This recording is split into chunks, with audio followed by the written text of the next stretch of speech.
Bagai pasak gunung bumi terbentang, tidak goyah walau dilanda. Sistem nilai dalam negara kita mesti ubah. Kita mesti tegakkan kerajaan yang hormat hak rakyat dan pertahankan prinsip agama kita.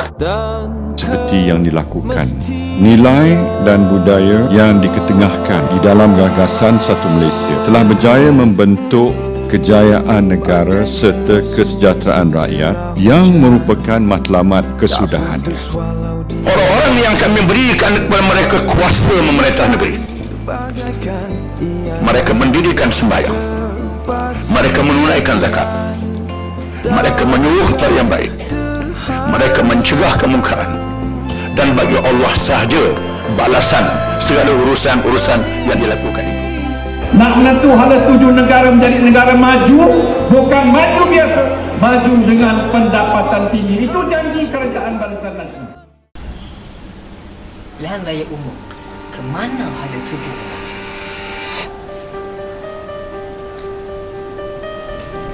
Teman-teman, apabila kita berbicara soal pilihan raya umum, kita hanya beranggapan ia berkaitan dengan parti politik sahaja, sama ada government ataupun opposition.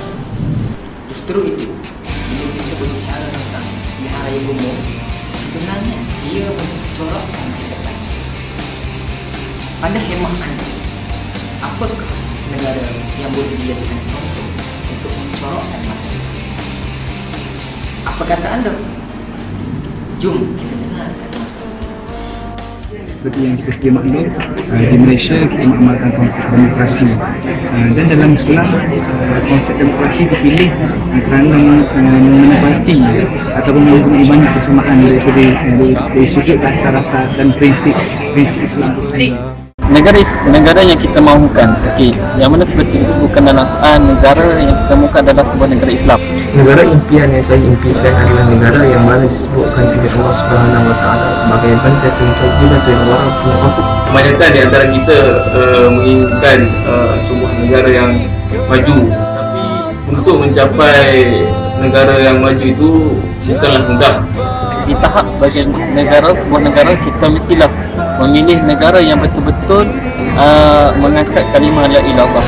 Negara yang di dalamnya adalah dihuni oleh pemerintah yang memerintah dengan hukum-hukum, perancangan syarak, dan juga rakyat yang memahami dan bersama-sama dengan pemerintah.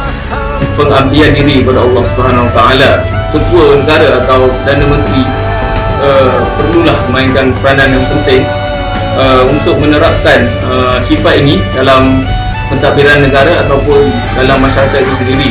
Tidak bermain-main dengan agama kita dan menjadikan Islam itu sebagai cara hidup. Dan dua aspek ataupun dua elemen ini dah membawa kepada negara yang harmoni, negara yang aman, dan negara yang berkestabilan ekonomi. Kestabilan ekonomi merupakan kayu ukur maju atau mundurnya sebuah negara itu.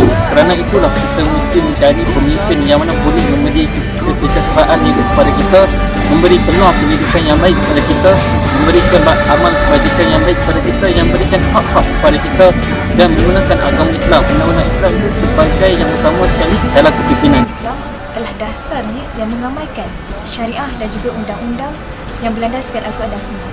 Tetapi bila mana di sebuah negara itu melabelkan mereka adalah negara Islam tapi mereka tidak melaksanakan Al-Quran dan Sunnah atau berbelah bahagi atau melaksanakan sebahagian daripadanya dan meninggalkan sebahagian daripada Al-Quran dan Sunnah, itu juga bukanlah digelar sebagai negara Islam.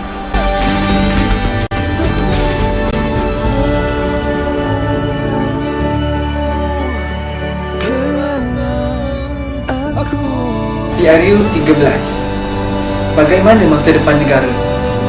Siapa dan bagaimana mereka mencorak masa depan negara?